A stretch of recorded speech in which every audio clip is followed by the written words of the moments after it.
What's happening, Panda Nation? Peter von Panda here. I love headlamps. Haven't checked one out in a while, but found this one and thought, man, this just looks like the business. And it is different than the ones I've shown you before because this one is not killing it. It's overkilling it, hopefully. So check it out. I'll put a link to this in the description. This is FightingGirl 5 LED light headlamp. Looks crazy to me, and so I cannot wait to try checking this sucker out. All right, so I want to show you here what we get here is a 12-volt car charger, single prong adapter that kind of plugs in. The headlamp itself, this unit here that houses the 18650 batteries, acts as its own charger. You might be able to see here there's a little rubber cap so you can charge it directly in here. So it's actually a charger itself, so you don't need a separate charger, which is great. So you can charge it in a car. If you're on the road, you have a wall charger, non-grounded 2-prong outlet right there. This is the one I use probably the most, so we have that. We also have a USB charger, so you can charge it off a power bank or off your computer. And here is the headlamp itself, and holy smokes. I will tell you what, I have never had anything like this. I've had a lot with the 3 LEDs, which is kind of crazy, but if you need some serious light power, I think this is going to be the business. So first of all, what we have here is a plastic housing. This goes on the back of your head. There's a little translucent frosted white lens here. This lights up red, and so if you're using this for walking on the road, biking, that kind of thing, you do have like a little bit of a tail light. This little ring here holds this hard plastic outer piece and this inner rubber piece right here. And not only that, is it does come with 2 18650 batteries here, which I'm going to try to open up as I'm talking. And so you get everything you need to use this thing right out of the box, which is great because if you have to buy these batteries separately, they're not brutally expensive, but then you got to wait for them, you got to charge them up, and you know, they do add some extra cost to it. So you put them in this way, positive end goes, and then this thing just kind of squishes on. There's a little ridge and a channel here that this goes in, and that seems to keep it in place. I've never had a problem with it, and the soft rubber has never hurt or anything. It never gets uncomfortable, and on top of that, it seems to be pretty nicely sealed up from the elements. So I'm going to plug this in here because that's going to keep that port from getting wet if you're out jogging in the rain or something like that.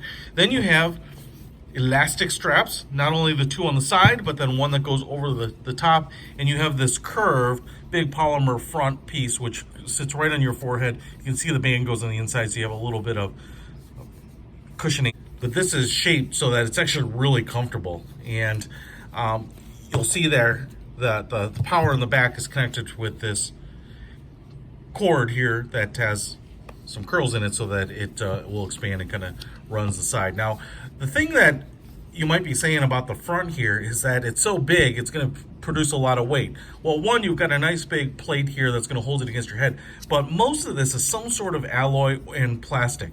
All these bronze pieces, these gold colored pieces, are some sort of kind of metal alloy, maybe aluminum or something like that. It's possible. It's just a really light metal, and I've never had any problems with it, but it kind of gives it a nice solid feel, but yet doesn't produce a lot of weight. It's actually not that heavy in my hand. You can see the FightingGirl rubberized button right here on the top, which is how you scroll through the modes.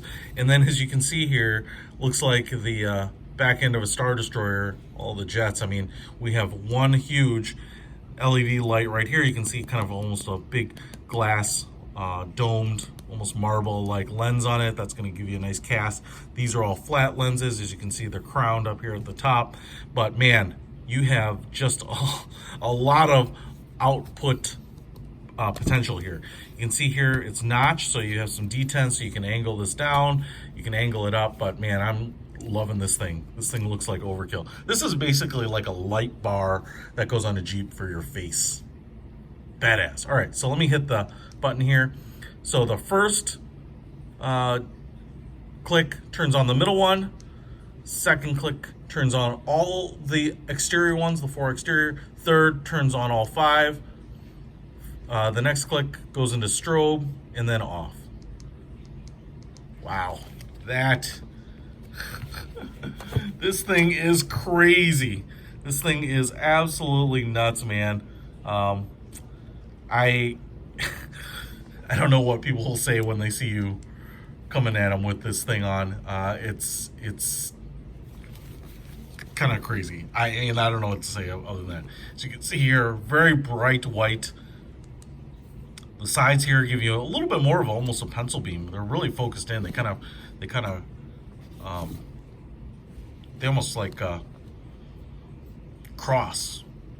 I actually feel like if we were to look at this out in the distance, look at that. They definitely do. They kind of give you a nice spot pattern. So that wasn't expected, but nice. And then you get this, and then man, you just get a really bright headlamp. Strobe off. All right, so let's see what these things do in the dark. All right, guys, I'm back out here in the dark, and I've got this monster on my head here, and just turn it on. This is only the main central light, and is just a huge pattern. So I'm just looking out, and you can see this tree line. I don't know if you'll be able to see it here, low light pickup, but the tree line, which is 50, 60 yards out there, is lit up, for 40 or 50 yards wide. So I can see the trees. So if I was running through a pitch black forest right now or an open field, I could see everything in front of me. In fact, with it, starting about 5 feet in front of me here, I mean, I'm just getting a huge light pattern. All right, so let's go towards the exterior lights here. And like I said, those lights converge. They create kind of this pencil beam. And so actually what you get on this is a much more controllable singular beam. It's actually more like a tactical flashlight or something. You can see my fire pit out there. And I wouldn't say it's necessarily brighter. It may be a little bit brighter than the main, that single light, but you just get it more concentrated here. So that's pretty awesome. So if you want to kind of compress that light and have a little more focused pattern, doing something a little more tactical, you could certainly do that. Now if we go and join them both, you get exactly what you'd expect. Even more light, man. Look at that.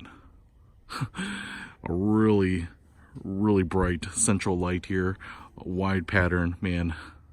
I'll tell you what, man, this thing is crazy. I feel like I'm waking up the neighbors 8 miles away. Man, this thing is awesome. And then obviously the last one is going to be strobe, but man, this thing is killer. I love it. Wow, check it out. This is my personal headlamp from here on out. I'll put a link to it in the description. Peter von Panda out.